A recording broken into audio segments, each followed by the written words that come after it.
Welcome to the Dynasty Happy Hour podcast. Pull up a chair and kick up your feet as you get ready to enjoy some of the industry's most entertaining and actionable Dynasty content on the planet. We're talking veterans, rookies, sleepers, and oh yeah, you know the crew has those dad jokes ready for you. So let's not wait any longer and bring on the host or some combination of Doug and Tyler. Welcome back to the Dynasty Happy Hour, episode 401, because last week was 400. So we are back this week. It's a hump day. We're on a Wednesday. I know our schedule's been a little weird, but you know what? We do what we do. It's going to get weirder. It's going to get weirder. We're here every single week. Make sure you like and subscribe on YouTube if you're watching us there. If you're joining us on Facebook, thank you for joining us. Make sure you want to leave some comments, have a question while we're broadcasting. We can get to it as we go. Not a problem. We're always down to do that. As this is kind of the dead season, right? Tyler and I are in our last rookie auction of the season, and then I'm done with rookie drafts. So it's been a very interesting because the last two for the season for me are the only two I have in the auction format. So it's been an interesting couple of rookie auctions here. Been able to scrape some value. I've seen some crazy prices go and some weird things happen, which, you know, I'm here for the unpredictable. It's always fun. So this week, we are going to talk a little bit of news. There isn't much. And then Tyler is going to run our hot or not segment. Smash or pass, if you will. Isn't that what the old Facebook Mark Zuckerberg did?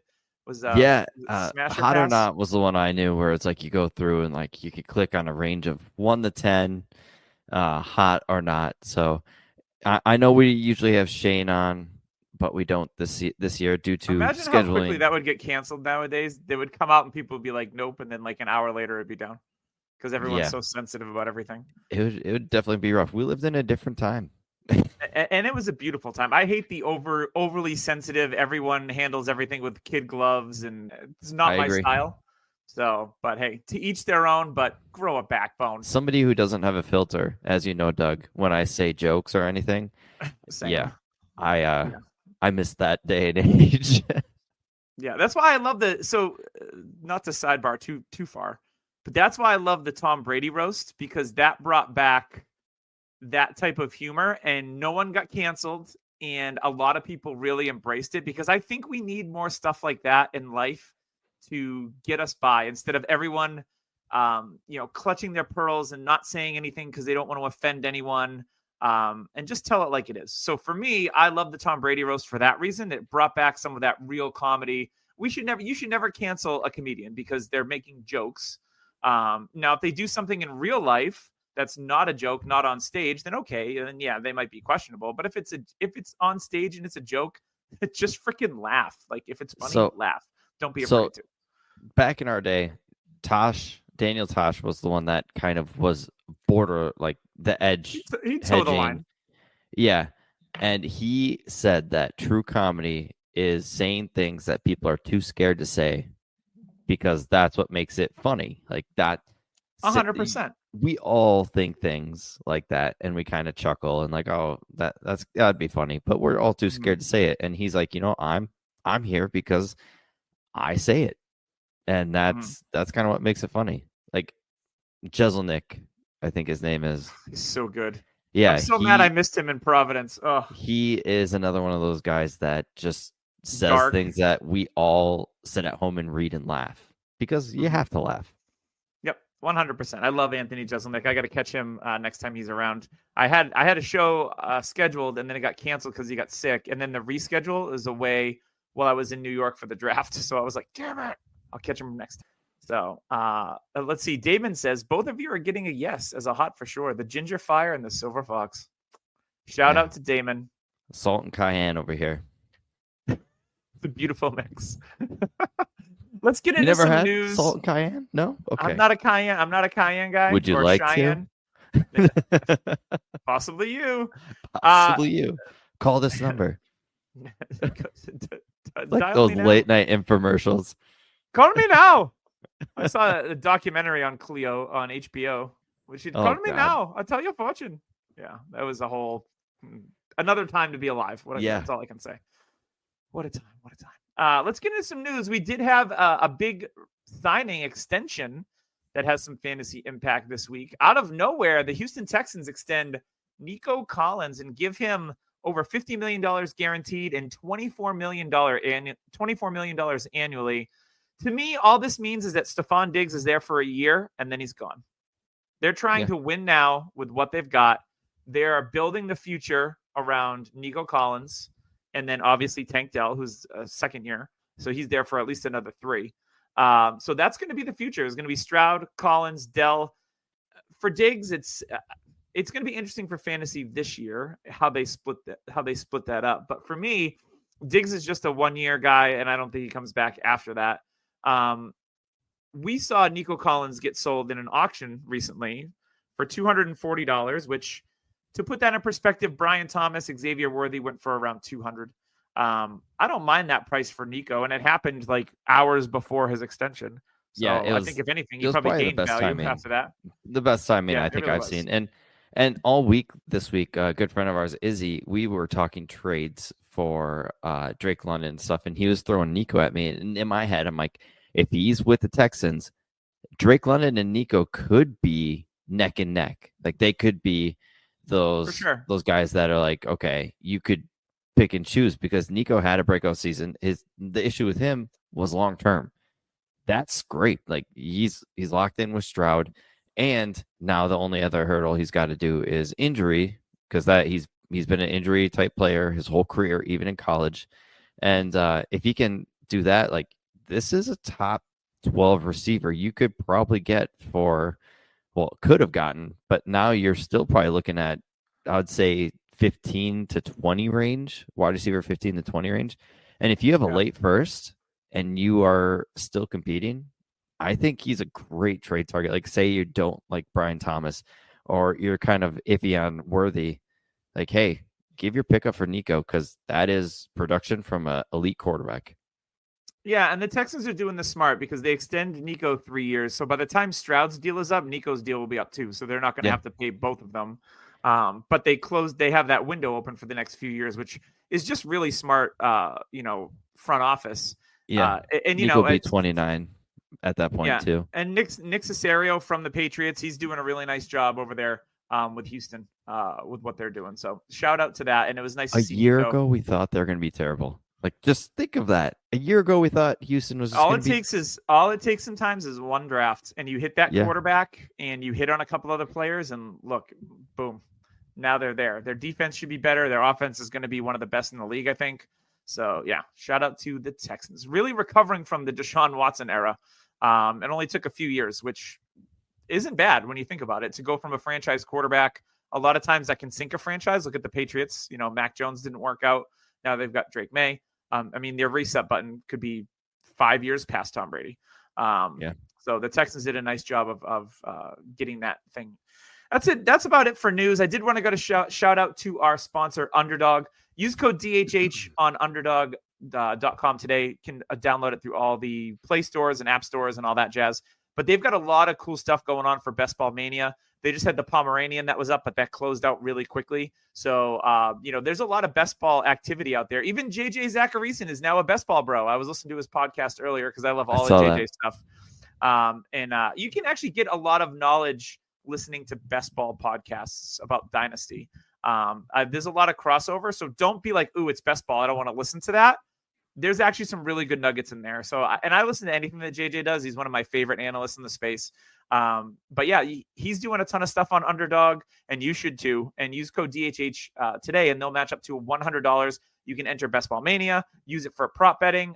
There's the NBA Finals are starting next Thursday. It looks like it's going to be Celtics Mavericks, maybe. I know, Tyler, you don't want to hear that, but NHL is still in full swing. Baseball, yawn, is still going. So yeah, lots of different ways to play on underdog.com. Code DHH, get you that $100 matched right away. All right, Tyler, I want to know who's hot and who's not.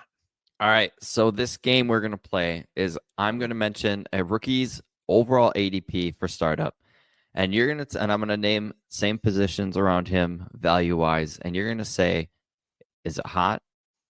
Or are you not hot for this ADP? Usually before, if you've listened to past episodes, we do Tinder and it's swipe left or right. So we are bringing a modern day feel to this. Not modern, but vintage feel to this. Back Yes, when you a had nostalgic. back When when you you would go had to through hear a the stack of 1,000 people. Very barstool sports of us. yes, and you had to hear, your aim ding go off because somebody's messaging you. Yep. Yeah. We're bringing you back to then. So let's go back to the ADP and our first player in Superflex site and premium, by the way. Caleb Williams. He is a quarterback 10 with an ADP of 13 players around him in the same position. We got Kyler Murray at quarterback 9, just ahead of him. And Justin Herbert at quarterback 8. Right behind him is Jordan Love at quarterback 11. And then Trevor Lawrence is quarterback 12 at pick 22. So quite a ways behind him is Trevor Lawrence, who was the other can't miss prospect that is seems to be slipping down the well in value. But in this vision that you're seeing of Caleb Williams, what are you doing, Doug? I think that's hot. I think Caleb, with his skill set, the way that the Bears have surrounded him with talent all around him, he could have, and I know the bar has been set high with Justin Herbert and CJ Stroud. He could have the best rookie season that he's set up to have the best rookie season we've ever seen. I don't know if he's going to get to the level of Herbert or Stroud, but I think it's in the realm of possibilities. So I think this is hot. And if he does that, he's going to shoot up the board at QB ADP. He's going to be a top 5 guy easily. So it's hot. I had an epiphany the other day, and I said, I bet by next year, Jesus. I bet by next year or the year after, we are going to see Josh Allen, Pat Mahomes, and Hurts outside of the top 3. And the new top 3 will be Stroud, Richardson, and Caleb Williams. It could happen. I think Richardson will replace Hurts. I think Caleb will replace Allen, and Stroud will be the Pat Mahomes. Just age, Pat Mahomes getting 30. People can be like, oh, he's only got 10 years left. He's only got 10 years left. Boring. Yes. Yeah. And he wins the championship. Bored. I need something exciting. Yeah. Yep. So I my guess is those 3 will be in. And I mean, we all say Lamar's always outside. I could see Jaden Daniels being the new age Lamar, where he's just always teetering, 6, 7, maybe 5. Possible. All right. Let's go to our next rookie, and that is Marvin Harrison Jr. at pick 17. He's wide receiver 5 in Dynasty already. We're looking at a Zeke Elliott situation where it's just like, boom, instantly, you're up there. All right. Marvin Harrison at wide receiver 5 at pick 17. We got Amon-Ra St. Brown at pick 15, wide receiver 4. And below him, we got Puka Nacua, wide receiver 6 at pick 20. Marvin Harrison at 17. Hot or not? I'm going to go with hot. And I know that Puka had an amazing rookie year, but Harrison is just so... I mean, Puka did it without the talent on... A lot of people loved Puka, you and I included. We have a ton of Puka in Dynasty, which is great. Yeah. But he did it like low-key. Like, we thought he'd be good. We didn't think he'd be this good. And I don't think a lot of people did. Harrison should be a stud right away. Again, this is a guy that if he comes in and has a great rookie year, there's no reason he can't get 140 targets with Kyler Murray. There's easy. Not a lot of competition. They have McBride. Yes, they have Michael Wilson. They signed Zay Jones, whatever. It's going to be Marvin Harrison Jr. all day, every day. So he's set up for success. I would not be shocked after his rookie year, because we know how Dynasty works, that he is going to shoot up to the wide receiver 1 or 2 in Dynasty. And he only needs to have 1,000 yards, 8 touchdowns, and 80 receptions, I think, in his rookie year for that to happen. And I think he can exceed all of those numbers. So if he comes out and has let's say a 1,400, 10, and 100, like, he's the number 1 wide receiver in Dynasty. I know CeeDee Lamb, like, he's probably going to have another great year, but everyone gravitates towards like, well, Marvin Harrison's only 21 or 22 years old. Well, CeeDee Lamb's 25 or 26 now. This is what happens. So if that happens his rookie year, Marv will be the number 1 wide receiver in Dynasty. Yep. I think we're looking at an AJ Green, Julio Jones type thing. Like, we're taking you back this episode. Back then, it was like, hey, Julio Jones was the high upside. I think that's Malik Neighbors. Malik Neighbors is like the guy who's always going to have those like massive 200-yard games, and he's going to have a 40-yard game where it's like, okay, this sucks. But Neighbors is going to be that explosive. Like, this guy could do it if he had a quarterback, aka the Falcons, before they had Matt Ryan. Like, Matt Ryan had his ups and downs in his career, and I think we're looking at Marv as the AJ Green. Like, hey, he's got 13 to 1,500 yards, 10 to 14 touchdowns every year. He's consistent and he's young. So I think that's what we're looking at with Marv. And yeah, I mean, I think at wide receiver 5, we could be looking at Amon-Ra being a little lower. And I mean, if we go further, I think Jefferson, we're going to see a dip in him because with the contract talk, he's already dipping in redraft leagues. Yep, I think Dynasty, the contracts talk, like, it's getting real hot up here in Minnesota. It's like, you guys better get out your checkbook, otherwise Jefferson could actually be gone. Yeah, Chase is already not participating in OTAs along with Higgins, so I think Chase wants to get the bag as well. It wouldn't surprise me if Jefferson and Chase are talking and they sign a deal like around the same time. It was said that all receivers are waiting for Jefferson because they want to up him and they know he's going to get paid. Yeah, for sure. All right, let's go to the next rookie, and that is Jane Daniels at quarterback 14, pick 24. The quarterbacks around him: Dak Prescott, quarterback 13 at pick 23. And then we got Brock Purdy, quarterback 15 at pick 26. Jane Daniels, hot or not? This is it. So I would take Jaden Daniels over Brock Purdy. Okay. I don't know that I would take Jaden Daniels over. I mean, Dak, we don't know his long-term future with Dallas. Trevor Lawrence is right ahead of Dak, going back to our last one. This one's tough for me because I'm not a huge Jaden Daniels guy. He's one of the rookies this year that I don't have anywhere. I used to, and then I traded him. You did. I'm going to go with not. Okay. I think if there's any of these quarterbacks, the first round QB, I would not be surprised if Daniels is the like surprise bust of the group. Yep. And I think in fantasy, he's got the insulation with rushing. Yeah. But I don't know. He's got more question. He takes a ton of sacks. Like, his sack rate is stupid high.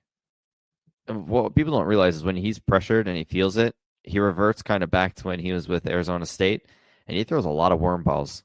That's what I noticed on his tape. It's like, like I said, I see all the shine and beautifulness of his rushing, but people are like, he's like Lamar. He's similar, but Lamar is so slippery when he's running. Like, he doesn't take big hits. Never takes a big hit ever. Yeah. Like, I very, very rarely. Yep.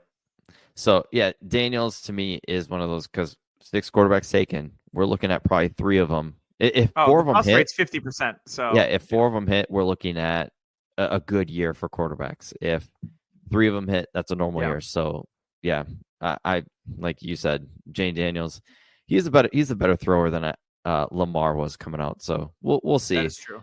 For me, if I'm getting value, give me Purdy, like, because you're going to get plus Daniels for Purdy plus. So I actually think Purdy right now is the time to buy, because once he signs a long-term deal, we're going to be like, oh God, he's a top 10 quarterback in Dynasty. $50 million a year. Yeah. Yeah, he's a top 10 quarterback in Dynasty. But right now is the time to buy, because everybody still has that, oh, he's the last pick. We doubt him. Like, he was quarterback 6 last year. He brought him to the Super Bowl. I mean, can he do it again? Yes, he can. Yep. And personally, I'd take Brock Purdy over Trevor Lawrence in Dynasty. I could see that. That might be a hot take, but yeah. Well, again, Purdy plus over Lawrence, I would take that. Yeah. Let's go to Malik Neighbors, who's the next rookie on the board.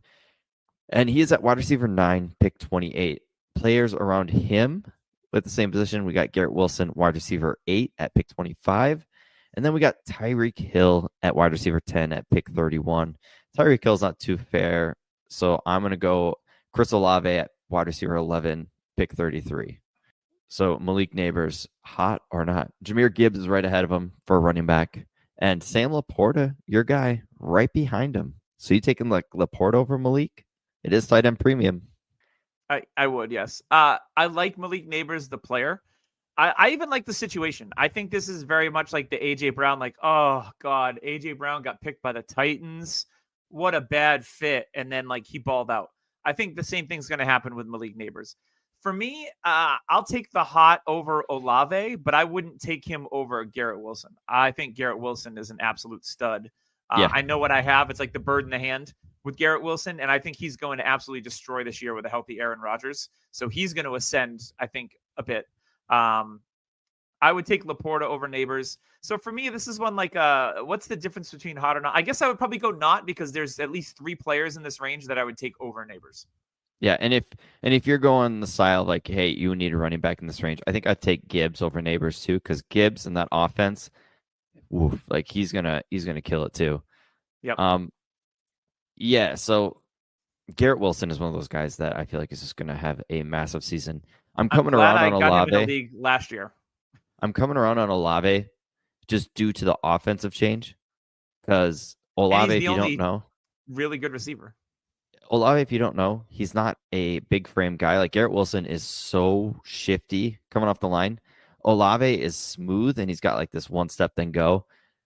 For me, Olave, when they put him in motion this year, because they never did motion in the old Saints offense for like 12 years, Olave is going to get open quick and often now, because he is still very fast.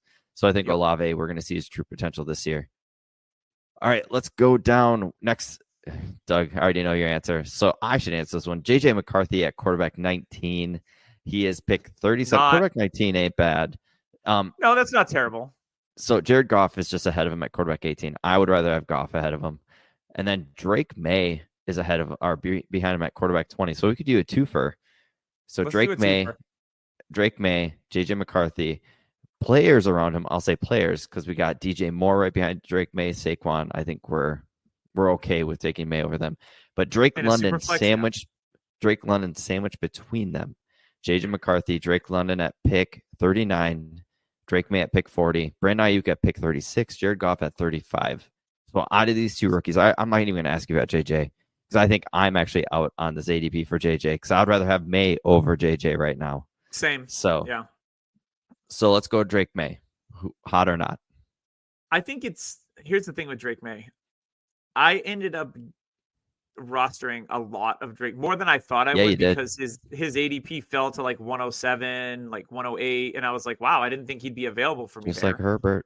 and it fit my roster, so I was like, oh yeah, I'll take Drake May, and I'm okay if I have to wait. You know, the chatter here in New England is that, you know, Brissett's going to be the starter, and that eventually May will get his turn. You know, this team's not going to be. I mean, the defense is going to be good, the offense better, but I don't think they're going to like be in contention to win the AFC East or anything crazy. So for me, it's like by week 8 or 9, I think we'll start to see Drake May. And so far, so good. Everything, the reports in camp, I really like Drake May. So for me, I'm going to go with hot, because the upside, like you said, a lot of people comp him to Justin Herbert. He doesn't have the arm talent's different, but I think Drake May is still very, very good. And the thing with JJ McCarthy, there's so many red flags with him that I know he got dropped in like the perfect offense for him, and hopefully like that helps him. But I'm just not a big fan of his game. Like, it's a lot of question marks if he can do what needs to be done as an NFL quarterback other than being a game manager. And for me, with Drake May, I know he can make a ton of those throws. With JJ, it's like they scheme up a receiver open. He doesn't go through his reads all that well. He can make some nice throws, but I'm going to go with Drake May as hot, because I believe in him, even though it's going to take a little bit of patience, which in Dynasty you should have, but unfortunately a lot of people just don't. Hey guys, guess what? Justin Herbert, we all thought we were going to have patience with him. We thought he was going to sit behind Taylor. Guess what? Tyrod Taylor got hurt. He stepped in week 2 and dominated from there on out. Drake, and guess what? Herbert had bad footwork coming out of college. Hey, guess what? All I've heard from Drake May is his footwork is phenomenal. Like, he looks completely different. Mm-hmm. And this guy is an ultra competitor. That's all we heard throughout the process. Justin Herbert lived with a bunch of brothers, ultra competitive, like literally lining up. And guess what? Herbert was a top quarterback coming out, and then we dropped him because we're hearing all these pre-draft rumors. And now all of a sudden, like, we got Drake May. We thought he was going to be him and Caleb, and now he fell because Jane Daniels, this 1-year wonder comes in, and then he didn't have any talent around him in his junior year. Like, that was part of the problem. Drake May is still an elite talent, and I think we're overlooking him like big time. And we're gonna sit here we're gonna sit here next year and just be like, we're idiots for not taking this guy top 3, like we all planned on doing a year ago. Mm-hmm. I agree with you 100%. Let's go to the next guy. That is Rome Odunze. And right behind him is Nico Collins at wide receiver 18. Rome is wide receiver 17. And this bird is just chirping my ear off behind me. So that's wonderful. You guys can hear it. It's great. It's wonderful. Rome Odunze, wide receiver 17. Nico Collins, wide receiver 18. And then we got Jalen Waddle, wide receiver 16. Rome at wide receiver 17. What are you doing? Like, that's a perfect sandwich situation. Rome. So I traded Jalen Waddle and got the 106 and took Rome Odunze. So I think we know what I'm going to say. I'm going to say it's hot because I think Odunze is a player that can do it all, where Waddle has injury concerns. I know once Tyreek retires, Waddle will be the guy. Hopefully they are attached to Tua long term. But for me, I traded Jalen Waddle for the 106 to pick Odunze because I love Odunze's profile so much. And especially after the Bears took Caleb at 101 and then took Rome at the 109. Those two guys are locked together for at least 5 years. And for me, like, year one for Rome may not be the greatest because of Keenan Allen and DJ Moore. But you know what? Maybe Keenan Allen, he's just a role player for them. And it is about Rome and DJ Moore. I think Rome is awesome. You know, you look at Matthew Harmon's reception perception on Rome. It's one of the only profiles I've seen. It's all green. That's an indicator that this dude can do anything you need him to. And I love the fact that he loves the game so much. He wants to get it right. He puts in the work. And I just love his attitude. And I think he's just bound to be super successful. So I'm going to say hot on Rome Odunze. Okay. Yeah, and videos surfaced of the Bears draft room where they actually wanted the Giants to take Neighbors so they could go get Rome. They apparently had Rome as wide receiver 2 on their board. And after they were talking, they said, the only worries we have are the Giants. And then when the Giants reported Neighbors, it was like, boom. Like, because they were worried the Chargers were going to take him too. And Poles is like, nope, it's Alt. And then they're like 6, it's Neighbors. And they celebrated the crap out of it. So when teams show you that, it shows a lot. Plus, Rome and Caleb have such a chemistry already. It's nuts. That's gonna be a fun duo to watch. Yeah, I think the hardest part with this is if you are contending. I think I take Nico now over Jalen and Rome if I'm contending. Sure. Like Pittman's right behind him too. So Nico or Pittman.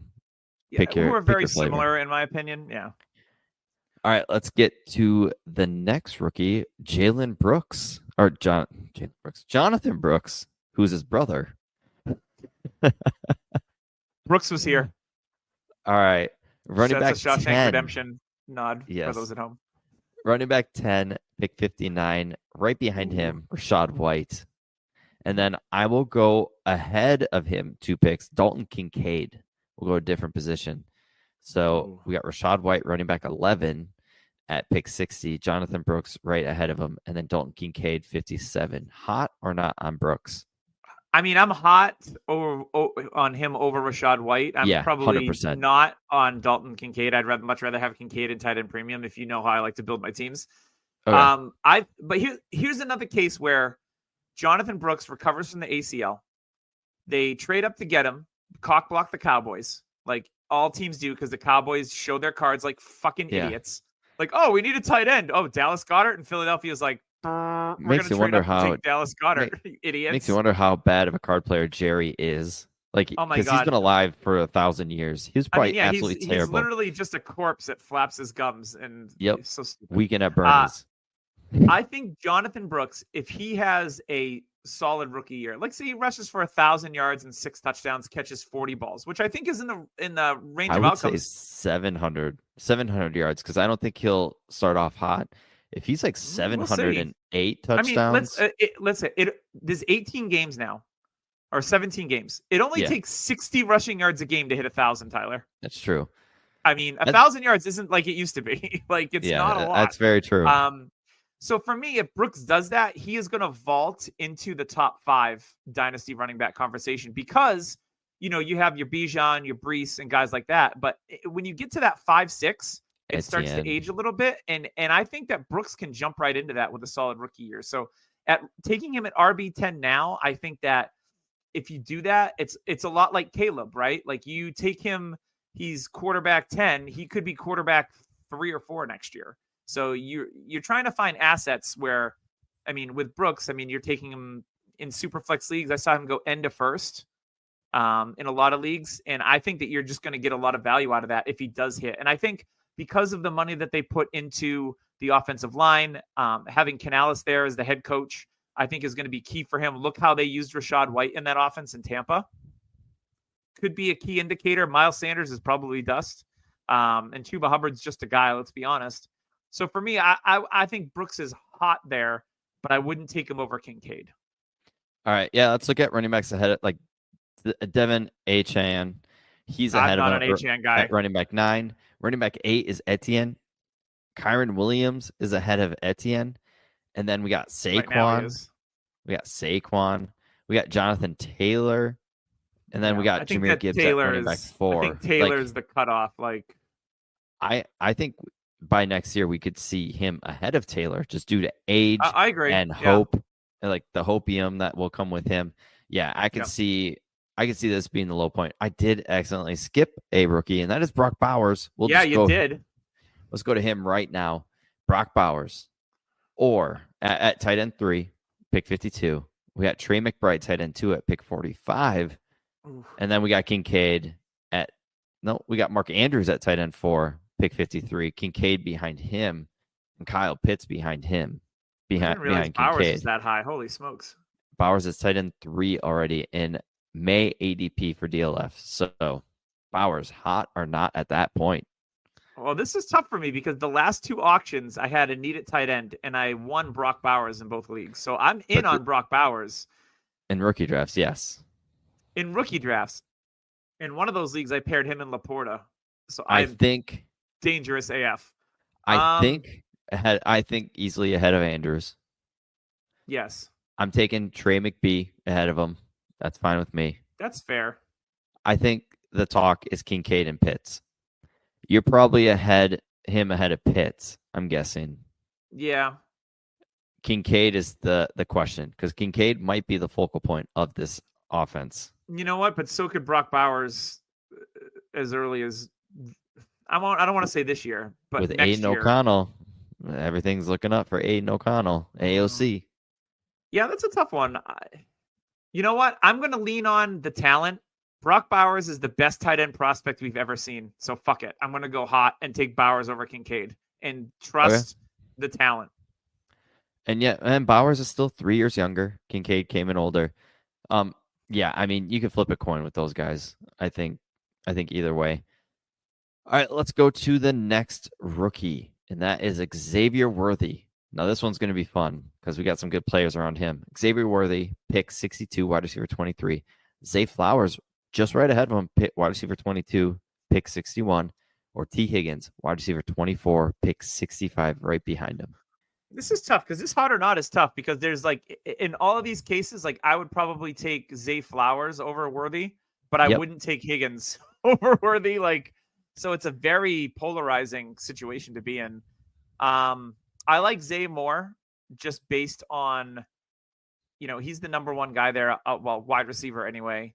And I liked Zay Flowers coming out of Boston College. I think he's perfect in that offense, and he's only going to get better with Lamar. Versus Higgins, like, I get it. We just don't know where he's going to be. Like, his future is uncertain. Like, he's going to get paid. He's going to be a wide receiver 1, but can he handle being the wide receiver 1? He gets injured, things like that. So I would rather take the upside of Worthy over Higgins, and hopefully the Chiefs finally hit on one of these wide receivers that they draft because they missed on Hardman. They missed on Sky Moore. They've missed on some positional players. Now they hit on Rashee Rice last year. We'll see what his future. Everything else. And he hit some people on the highway and walked away. And a person in a bar, like. No charges though. No charges. It's fine. Yeah, just some slide money under the table. Yeah. So for me, it's like pretty kind of hot. Like, what's the in between? Like, what's the hot or not? Is it like a? Well, they always did a 1 to 10 range. By the way, never put your picture up. Never read the comments in a YouTube video. Never put your picture up on hot or not. I would say a 7 in this situation because I would take him over T. Higgins, but not over Zay Flowers. Yeah, I think he's properly valued right now. Yeah, I Like think he's I'm in a the same good. way. It's makes any tough decision like that means that they're properly valued. Yeah, Usually, like Zay is my most traded for player this offseason just because I love this situation and everything I saw last year is like, hey, you're only getting 6 for 97. Okay, that's 16 points. I'm great with that as a wide receiver 2 or 3. All right, let's go to the next rookie. We are at 36 minutes, so we'll get rolling here. Bo Nix at quarterback 25, pick 67. Kirk Cousins is right ahead of him at quarterback 24, pick 66. And let's go behind him is Will Levis at quarterback 26, 75. So Will, pretty much last year's rookie around this range, Will Levis, a Bo Nix, or Kirk Cousins. you know, it's funny. I traded Will Levis in a dynasty league for Alvin Kamara and the 306, and I drafted Bo Nix at the 209, and I looked at Bo Nix as a replacement for Levis. So this is like perfect. The question is Bo Nix or Kirk Cousins. That's the real Cousins. I'm gonna lean again. Am I a win now or am I building for the future? If I'm a win now, I guess I would. That's true. I mean, give me the younger quarterback. I know he's unproven, but you know, I think Sean Payton has a pretty good history with quarterbacks. As much as he's kind of he's a little bit of a douche canoe, Sean Payton. But the reports have been really good with Bo Nix. I think that they'll build a system around him that he can be successful. You know, Cousins would be tempting, but again, it's really 2 years on that deal. They drafted Penix 8th overall. He's coming off an Achilles injury. Like, there's a lot of question marks there. I know the talent around him is stacked. Give me Bo Nix. Hot. All right. Yeah, I think I'm right there with you. Bo Nix for me as well.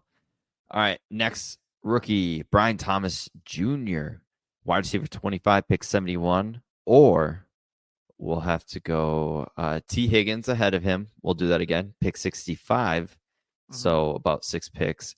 And Ladd McConkey. So we got a twofer again. Ladd McConkey, wide receiver 26. Literally right behind him at pick 72, or Jordan Addison, wide receiver 27, pick 74.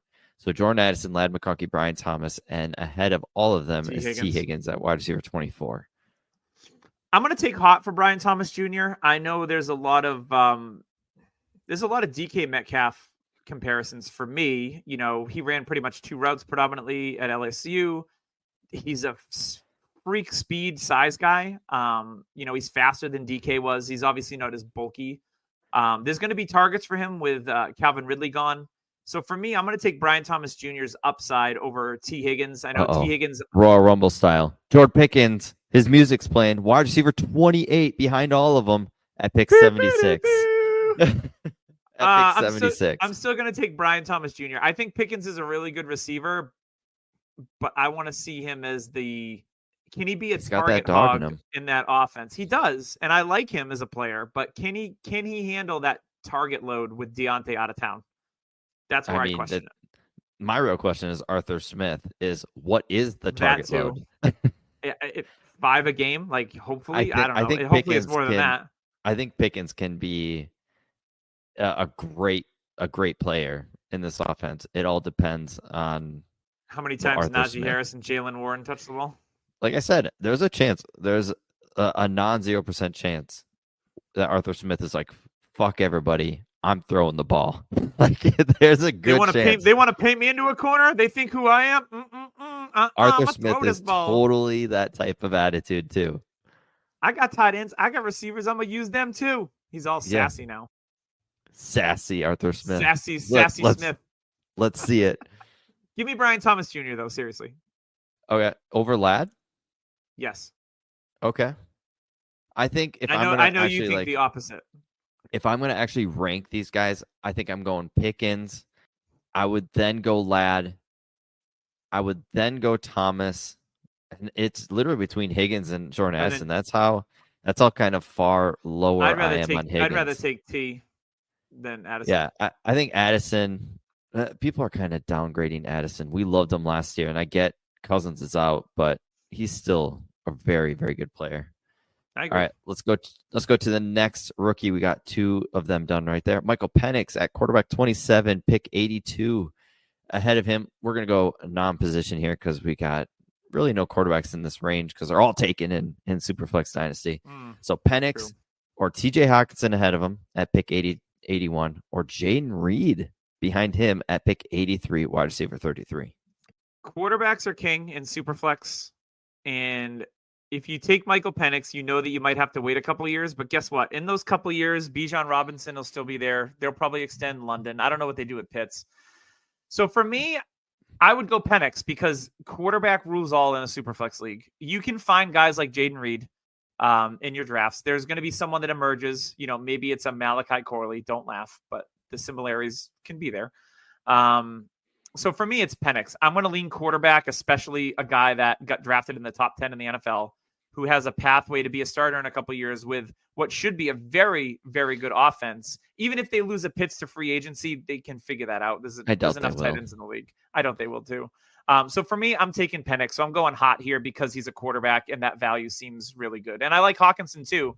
And it is tight end premium, but again, it's quarterback. If you take Penix there, and let's say Cousins only lasts a year and then Penix balls out, he's going to go from quarterback 7 to a top 12 guy.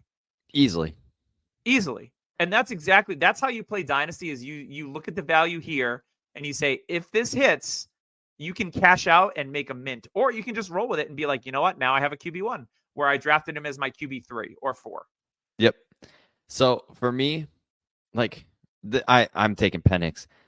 The thing that is crazy to me is Hawkinson went from tight end 1 right before his injury, now tight end 8. Tight end 8. People are over analyzing he tore his ACL, he's dead. But then yet when a running back does it, we're like, you know what? Let's give him another Jonathan year Brooks, or two. He's a first-round rookie pick.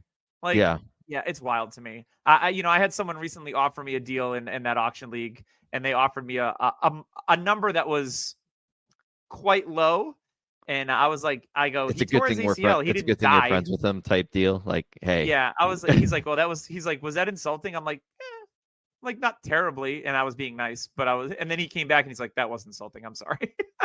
Yeah, Hawkinson will be just fine. He just got paid last year too as a top tier tight end. He's not going anywhere.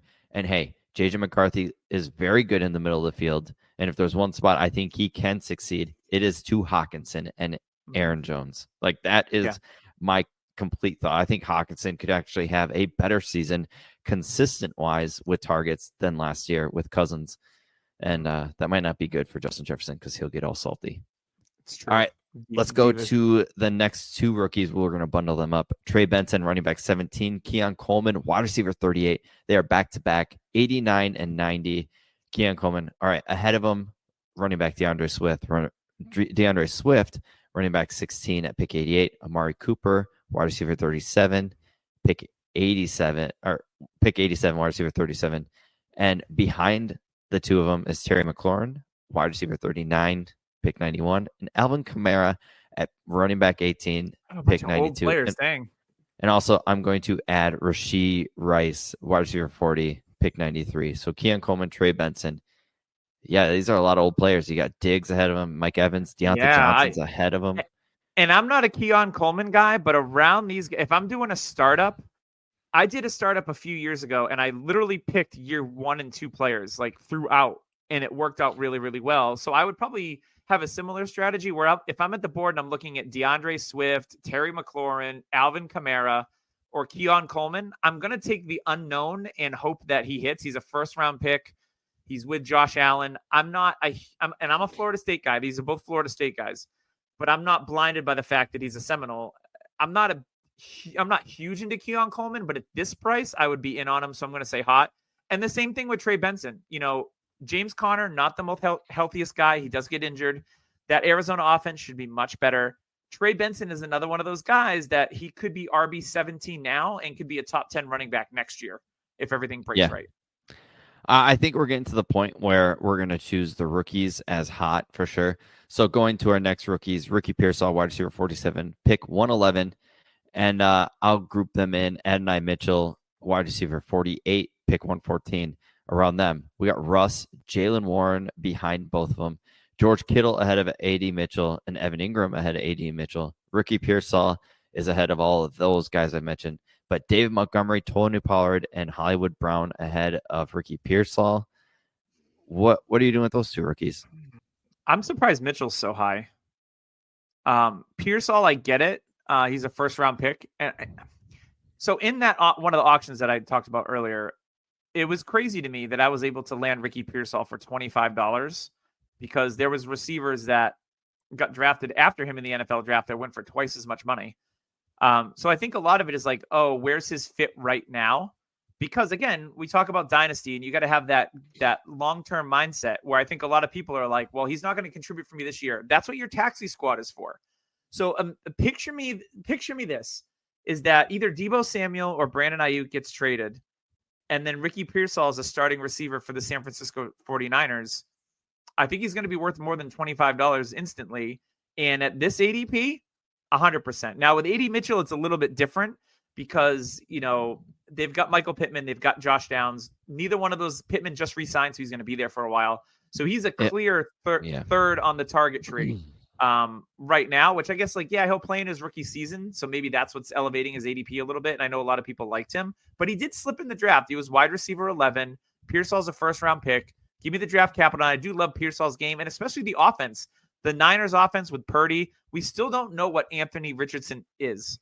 We all believe that his upside is tremendous, but we only saw a limited sample size. So for me, that's why Pearsall works better. I can paint a picture with Pearsall that he can contribute right away if they trade Ayuk or Deebo, and then they can just drop him in there and he's going to get targets where I don't think AD Mitchell, even being a starting receiver there, I don't think he's going to get a ton of targets with Anthony Richardson. For me, it all depends on where AD Mitchell is on the pecking order.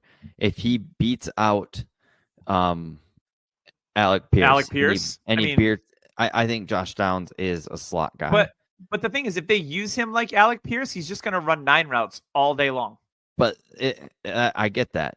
But there's a big but. If AD Mitchell becomes the deep threat guy and Anthony Richardson with his arms, I think AD Mitchell's the only player on that team that they've had that can actually track the deep ball and get under it, especially I think Downs can track the deep ball pretty well. Yeah, he's just small and he can't get off the line that well. For me, AD Mitchell's bigger, and if he can get off the line, which that is another question, for me is that's for me. If he gets 4 targets a game, I think I'm okay with AD Mitchell. I don't think, like you said, I don't think they're going to. AD Mitchell is like the perfect best ball. 100%. He's gonna have big weeks and he's gonna have dud weeks, and those are the kind of players that to roster those guys. I hate the guessing game. Hopefully they hit in a bye week when you need them. I always lean give me the consistent guy, and for me, out of these two, it's Pearsall. That's how I always go safe. Give me the consistent guy over the ceiling guy that could have 150 yards and 2 touchdowns, just because I don't know when it's going to happen. Yeah, I'm right with you there. But for the other players around him, I think AD Mitchell is hot for me around the other veterans around him. If you need a quarterback, maybe Russ over everybody, because I think Russ will have a bounce back in this offense. I think he'll be more consistent. I mean, that guy threw 27 touchdowns last year. He had a good year last year. I know people shit on him, but he was pretty good last year. I think we're underrating him.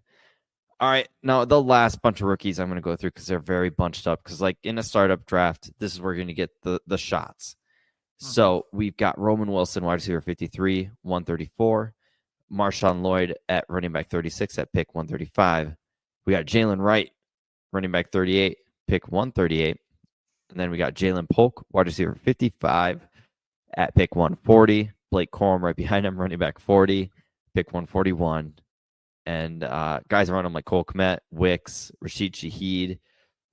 We've got Jerome Ford sandwiched between them, Jerry Jeudy, Austin Eckler. We got Josh Downs, Jameson Williams, who's looking on the up and up, and a fan and a DHH favorite, Dallas Goedert, ahead of all of them. I will say the only guy that I'm in on, maybe 2 guys. I do like Josh Downs a lot in that range. And I love Dontavian Wicks in that range.